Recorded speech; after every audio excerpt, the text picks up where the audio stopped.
السلام علیکم۔ آج ہمارے سامنے ایک بہت ہی آپ سمجھیں دلچسپ دستاویز ہے، ایک PDF فائل جی جس کا عنوان ہے آل ان ون اسلامک انفارمیشن، اسلام سے جڑی سبھی جانکاری صرف ایک PDF میں۔ اچھا، یعنی سب کچھ ایک جگہ۔ ہاں، اور اس میں شروع میں لکھا ہے کہ اس کا مقصد ان مسلمانوں کی مدد کرنا ہے جو آج کل صحیح اور غلط میں تھوڑے الجھے ہوئے ہیں۔ الجھن کا شکار ہے۔ جی، اور انہیں مستند اسلامی معلومات وہ کہتے ہیں کہ ایک جگہ دینی ہے۔ تو دیکھتے ہیں اس میں ہے کیا کیا اور کیسے یہ معلومات دی گئی ہیں۔ بالکل، یہ تو ایک کوشش لگتی ہے معلومات کو ایک جگہ جمع کرنے کی، اور بظاہر مقصد یہی ہے کہ اسلامی تعلیمات خاص طور پہ جو سلفی یا اہل حدیث مکتب فکر سے جڑی ہیں انہیں ایک آپ کہیں جامع انداز میں پیش کیا جائے۔ صحیح۔ تو جیسا آپ نے کہا، بنیادی مقصد تو الجھن دور کرنا ہے اور دین کا ایک واضح راستہ دکھانا ہے، مطلب جیسا وہ لوگ سمجھتے ہیں جنہوں نے اسے بنایا ہے۔ اور یہ صرف ایک دو موضوع نہیں ہے، اس میں تو بنیادی عقائد سے لے کر عبادات کے وہ تفصیلی مسائل، روزمرہ زندگی کے معاملے، علم کیسے حاصل کریں، اور بہت کچھ ہے۔ اچھا خاصا مواد لگتا ہے۔ جی، ایک طرح کی پوری ڈیجیٹل لائبریری لگ رہی ہے۔ تو چلیں اس کے اندر گہرائی میں جاتے ہیں اور دیکھتے ہیں کہ کون سے نکات سب سے اہم ہیں۔ سب سے پہلے عقیدہ، بنیادی عقائد کیا ہے اس میں؟ جی، عقیدے میں تو سب سے نمایاں چیز، سب سے مرکزی نقطہ وہ توحید ہے، یعنی اللہ تعالیٰ کی وحدانیت۔ اچھا۔ اس پر بہت ہی زیادہ زور ہے، اور ساتھ ہی شرک، یعنی اللہ کے ساتھ کسی کو شریک ٹھہرانا، اس سے بہت سختی سے منع کیا گیا ہے۔ اس کو دین کی بالکل بنیاد کہا گیا ہے۔ بنیاد، یہ دلچسپ بات ہے۔ کیا دستاویز کے حساب سے یہ نماز روزے سے بھی زیادہ اہم ہے؟ جی ہاں، بالکل۔ دستاویز میں یہ بات واضح لکھی ہے کہ توحید کی جو حیثیت ہے وہ نماز، روزہ، زکوٰۃ، حج، ان سب اہم عبادات سے بھی پہلے ہے۔ اچھا۔ جی، نقطہ نظر یہ ہے کہ اگر کسی کا عقیدہ توحیدی ٹھیک نہیں تو اس کے باقی اعمال وہ قبول نہیں ہوں گے۔ اسی وجہ سے شیخ اسلام محمد بن عبد الوہاب کی جو مشہور کتاب ہے کتاب التوحید، اس کو تو لازمی پڑھنے کو کہا گیا ہے۔ اچھا، لازمی کہا گیا ہے۔ جی، اور اس کے مختلف زبانوں میں ترجمے کے لنکس بھی دیے ہیں، اور عبداللہ ناصر رحمانی صاحب کے توحید پر جو لیکچرز ہیں ان کی پوری پلے لسٹ کا بھی حوالہ ہے۔ تو عقیدے کی درستی پر اتنا زیادہ زور ہے، کیا یہ بھی بتایا ہے کہ کون سی چیزیں عقیدے کو خراب کر سکتی ہیں؟ بالکل، اسی حوالے سے نواقض اسلام کا ذکر بھی تفصیل سے ہے۔ یہ وہ کام ہیں جن کے بارے میں اس دستاویز کا موقف ہے کہ اگر کوئی یہ کرے تو وہ دائرہ اسلام سے نکل سکتا ہے۔ اوہ اچھا، یہ تو بہت سنجیدہ بات ہے۔ جی، یہ عقیدے کی حساسیت کو اور آپ سمجھیں اہمیت کو دکھاتا ہے۔ پھر کچھ خاص عقیدے کے سوالات، جیسے ایک بہت عام سوال ہے اللہ کہاں ہے، اس پر بھی بات کی گئی ہے، اور ایک خاص جواب دیا گیا ہے جو اس مکتب فکر کے عقائد کو ظاہر کرتا ہے۔ گیا ہے۔ دستاویز میں بہت واضح طور پر منہج سلف، اہل حدیث کو ہی صحیح راستہ کہا گیا ہے، نجات دلانے والا راستہ۔ منہج سلف۔ جی، منہج سے مطلب وہ طریقہ یا اصول جن کی بنیاد پر دین کو سمجھنا ہے اور اس پر عمل کرنا ہے۔ اور یہاں سلف صالحین یعنی اسلام کی جو پہلی نسلیں تھیں ان کی سمجھ کو معیار مانا گیا ہے۔ اور اس منہج کو باقیوں سے الگ کیسے دکھایا گیا ہے؟ دیکھیں، اس کو سمجھانے کے لیے دو لفظوں کا موازنہ کیا ہے، اتباع اور تقلید۔ اچھا۔ اتباع کا مطلب ہے دلیل کی پیروی کرنا، یعنی قرآن و حدیث کی، جبکہ تقلید کا مطلب ہے کسی خاص امام یا عالم کی بات کو بغیر دلیل جانے مان لینا۔ تو دستاویز اتباع پر زور دیتی ہے، اور خاص طور پہ شخصی تقلید، یعنی کسی ایک ہی امام کی ساری باتیں ماننا ضروری سمجھنے کی وہ نفی کرتی نظر آتی ہے۔ اور اسی کے ساتھ بدعت کا بھی ذکر ہے۔ جی ہاں، بدعت یعنی دین میں نئی چیزیں ایجاد کرنا، اس پر بھی تفصیل سے بات ہے، اور اس سے بچنے کی بہت سخت تاکید ہے۔ یعنی کوئی نئی چیز نہیں؟ ان کے مطابق دین مکمل ہو چکا ہے، اس میں کسی نئے عمل یا عقیدے کی کوئی گنجائش نہیں ہے۔ اسی اصول پر دستاویز میں مختلف گروہوں اور نظریات کا رد بھی ہے۔ اچھا، کن کا؟ ایک فہرست دی گئی ہے جس میں حنفیت، دیوبندی، بریلوی، شیعہ، انہیں رافضی کہا گیا ہے، انجینئر علی مرزا، اور عام طور پر تقلید کا رد شامل ہے۔ اوہو! یہاں تک کہ ان لوگوں کا بھی رد ہے جو خود کو صرف مسلم کہتے ہیں لیکن کسی خاص منہج کو نہیں مانتے۔ یہ تو کافی واضح اور سخت موقف لگتا ہے۔ تو اس خاص منہج پر اتنا زور کیوں دیا جا رہا ہے؟ مقصد کیا بتایا گیا ہے؟ دیکھیں، اس دستاویز کے نقطہ نظر سے تو اسلام کی صحیح پیروی کے لیے ایک واضح منہج کا ہونا بہت ضروری ہے۔ ٹھیک۔ اس کا تعلق اکثر وہ فرقہ ناجیہ یعنی نجات پانے والے گروہ کی تلاش سے جوڑا جاتا ہے۔ اچھا۔ تو یہ وسیلہ سلفی اہل حدیث نقطہ نظر کو باقی اسلامی تشریحات اور گروہوں سے الگ کر کے دکھاتا ہے۔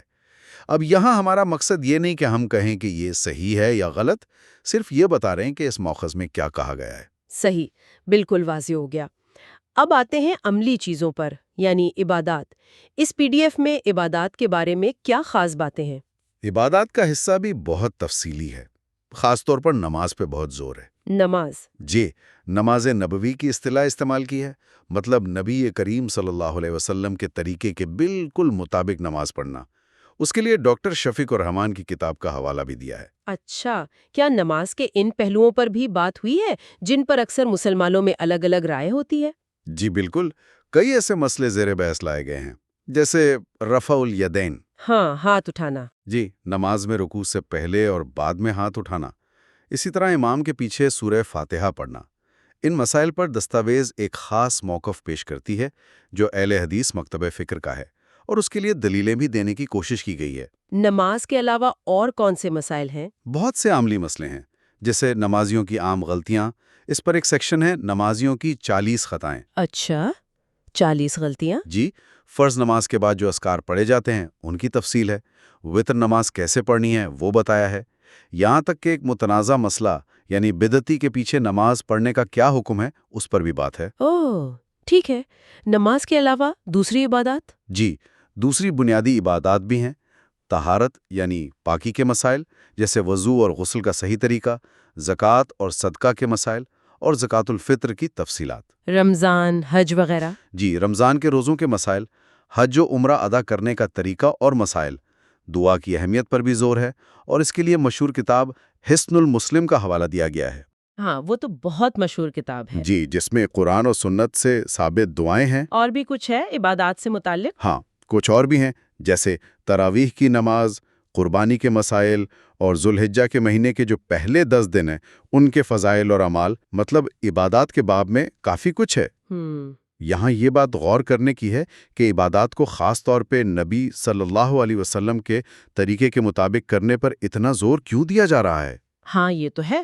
دستاویز کے مطابق مقصد یہ ہے کہ مسلمانوں کو سیدھا اسلام کے اصل ذریعوں یعنی قرآن و سنت کی طرف لایا جائے اور مختلف فقہی مکاتب کی تقلید سے ان کے مطابق بچایا جائے۔ اچھا۔ اسی لیے صرف مسئلے نہیں بتائے بلکہ عملی رہنمائی کے لیے کتابوں اور ویڈیو لیکچرز کے حوالے بھی بہت دیے ہیں تاکہ لوگ خود دیکھ کر سیکھ سکیں۔ یہ بات سمجھ میں آتی ہے۔ اچھا، عبادات کے بعد ایک بہت بڑا حصہ علم حاصل کرنے کی اہمیت اور اس کے وسائل کے بارے میں ہے۔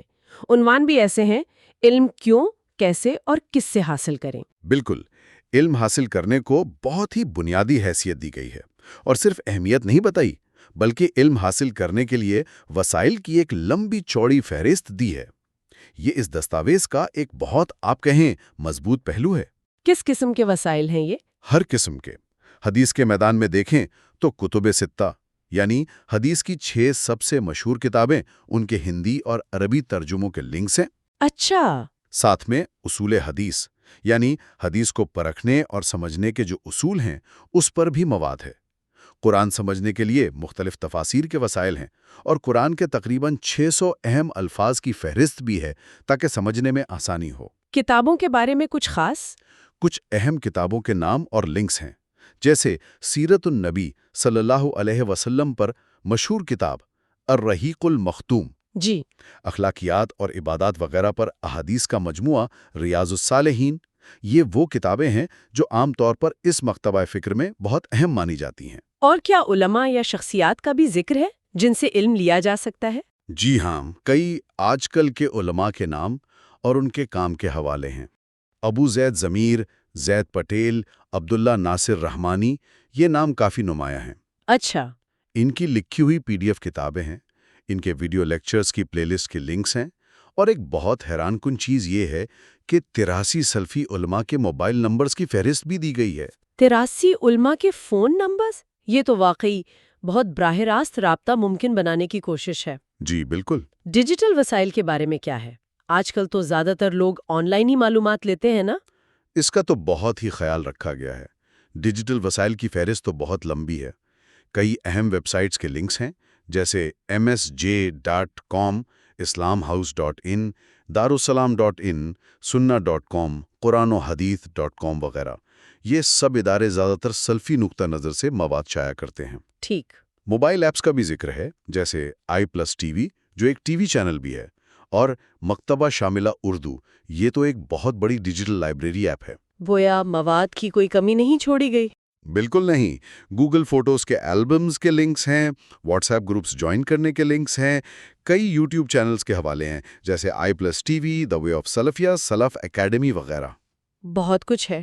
جی، دستاویز میں لکھا بھی ہے کہ کل مواد 8 GB سے زیادہ ہے. PDF، videos, apps, web sites, Urdu, Hindi, Roman Urdu اور انگریزی میں.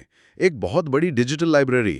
اتنا زیادہ مواد اور اتنے منظم طریقے سے، اس سے کیا حکمت عملی نظر آتی ہے؟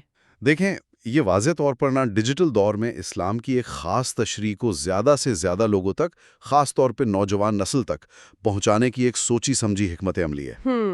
مختلف فارمیٹس اور زبانوں کا استعمال اس کی پہنچ کو بڑھاتا ہے، اور یہ بھی اہم ہے کہ اس میں بنیادی طور پر سلفی نقطہ نظر والے علماء، ادارے اور پلیٹ فارمز پر ہی فوکس کیا گیا ہے. صحیح. اس کے علاوہ مختلف موضوعات پر آن لائن کورسز کا بھی ذکر ہے. عقیدہ کورس، توحید ورکشاپ، صلاۃ ورکشاپ، تجوید، عربی گرامر، کچھ ایمان انسٹیٹیوٹ کے ذریعے. ٹھیک ہے. علم اور وسائل کے بعد پھر عملی زندگی کے سماجی اور ذاتی مسائل کا بھی ذکر ہے. یہ بھی کافی بڑا حصہ لگتا ہے. جی، یہ حصہ بھی بہت جامع ہے. زندگی کے تقریباً ہر پہلو پر اس خاص اسلامی نقطہ نظر سے رہنمائی دینے کی کوشش ہے. اس میں رزق کا مسئلہ، تقدیر پر ایمان، صبر اور شکر کی اہمیت، اللہ سے اچھی امید رکھنا، یہ سب روحانی موضوعات ہیں. اور خاندان اور سماج کے بارے میں؟ وہ بھی تفصیل سے ہیں. نکاح اور طلاق کے مسائل، میاں بیوی کے تعلقات کے آداب، یعنی آداب مباشرت، خواتین کے خاص مسائل جیسے حیض اور نفاس کے احکام، پردے کی اہمیت اور اس کے کیا تقاضے ہیں، اس پر بھی بات ہے. کیا آج کل کے جو نئے مسائل ہیں ان پر بھی کچھ کہا گیا ہے؟ ہاں بالکل، جیسے سوشل میڈیا کے نقصانات اور اس کا صحیح استعمال، سود کی حرمت اور اس سے بچنے کی تاکید، دنیا کی زندگی جو عارضی ہے اور دھوکہ ہے، اس پر نصیحتیں، جنات اور جادو کے اثرات اور ان کا شرعی علاج یعنی رقیہ، اس پر بھی مواد ہے. وراثت کیسے تقسیم ہوگی، اس کے اسلامی قوانین کا بھی ذکر ہے. اس حصے میں کچھ وہ مخصوص متنازعہ چیزیں یا رسومات، ان کا بھی ذکر ہے؟ جی ہاں، اور یہاں دستاویز کا موقف بہت ہی واضح ہے. کچھ خاص دن اور رسمیں جنہیں یہ مکتبہ فکر بدعت سمجھتا ہے، ان کا صاف صاف رد کیا گیا ہے. مثلاً عید میلاد النبی منانا، شب برات کی خاص عبادتیں، 11ویں شریف کا اہتمام، رجب اور محرم کے مہینوں میں کچھ خاص رسمیں کرنا، اور وہ جو گلے میں یا بازو پر پہنتے ہیں تعویذ گنڈے، ان سب کو غیر اسلامی کہا گیا ہے. اچھا، کافی واضح رد ہے. کچھ سیاسی یا آج کل کے مسائل پر بھی بات ہوئی ہے؟ ہاں، کچھ ایسے نکات بھی ہیں جو شاید زیادہ حساس ہوں، جیسے سعودی حکومت کے بارے میں ایک موقف ہے، اور خوارج جو ایک تاریخی گروہ ہے، ان کے نظریات کا رد ہے. ایک نکتہ یہ بھی ہے کہ خلافت کا قیام مسلمانوں کا اصل یا فوری مقصد نہیں ہے. آج کل مسلمان جو دین چھوڑ رہے ہیں، یعنی ارتداد، اس کے خطرے پر تشویش ہے. اور تکفیر، یعنی کسی مسلمان کو کافر کہہ دینا، یہ جو خطرناک رجحان ہے، اس کے اصولوں پر بھی بات ہے. ٹھیک. سماج، معیشت اور یہاں تک کہ آج کل کے سیاسی اور سماجی چیلنجز تک، ہر چیز پر اسی خاص نقطہ نظر سے بات کی گئی ہے. اور وہ جو مخصوص رسومات کا آپ نے پوچھا، ان کا اتنا واضح رد اس دستاویز کے نظریاتی موقف کو اور پکا کرتا ہے. بالکل. آخر میں ایک حصہ دعوت یعنی اسلام کی تبلیغ اور کچھ خاص لوگوں کے لیے بھی ہے. کیا اس میں غیر مسلموں کے لیے بھی کچھ ہے؟ جی ہاں، غیر مسلموں کو اسلام کی دعوت دینے کے لیے بھی مواد ہے. انگریزی میں کچھ کتابوں کے عنوان ہیں، جیسے بکس فار نان مسلم. ایک سیکشن ہے why Islam is true religion 100 reasons. اچھا، 100 وجوہات. جی، اور ایک دلچسپ موضوع یہ بھی ہے کہ نبی کریم صلی اللہ علیہ وسلم کا ذکر دوسرے مذہبوں کی کتابوں میں کہاں ہے. یہ سارا مواد دعوت کے کام آ سکتا ہے. اور مسلمانوں کے اندر خاص گروہوں کے لیے؟ ہاں، خواتین یعنی بہنوں کے لیے خاص مسائل اور نصیحتیں ہیں. بچوں کی دینی تعلیم و تربیت کے لیے بھی مواد ہے، اسلامک بکس فار کڈز. اس کے علاوہ دعوت کیسے دینی چاہیے، اس کے اصول کیا ہیں، دعوت کے اصول، اس پر بھی رہنمائی ہے۔ ہم تو یہ ظاہر کرتا ہے کہ اس وسیلے کا مقصد صرف معلومات اکٹھی کرنا نہیں، بلکہ اس کو پھیلانا بھی ہے، چاہے غیر مسلموں تک ہو یا اپنے ہی لوگوں میں خاص طبقوں تک۔ تو آئیے اب اس سب کا ایک خلاصہ سا کر لیں۔ یہ جو PDF دستاویز ہے آل ان ون اسلامک انفارمیشن، یہ ایک بہت ہی آپ کہیں جامع اور منظم ڈیجیٹل لائبریری ہے جی، جو اسلام کو ایک خاص زاویے سے یعنی سلفیہ اہل حدیث مکتب فکر سے پیش کرنے پر پوری طرح مرکوز ہے۔ بالکل۔ اس میں عقیدے کی بنیادیں ہیں، ایک خاص منہج کی وضاحت ہے، عبادات کی تفصیلات ہیں، علم حاصل کرنے کے بہت سارے ڈیجیٹل اور روایتی وسائل ہیں، اور زندگی کے تقریباً تمام اہم ذاتی، سماجی اور آج کل کے مسائل کا احاطہ کیا گیا ہے۔ جی، واقعی بہت وسیع ہے۔ فراہم کردہ معلومات کی وسعت، اس کی ترتیب اور مختلف فارمیٹس میں دستیابی، یہ سب واقعی قابل ذکر ہے۔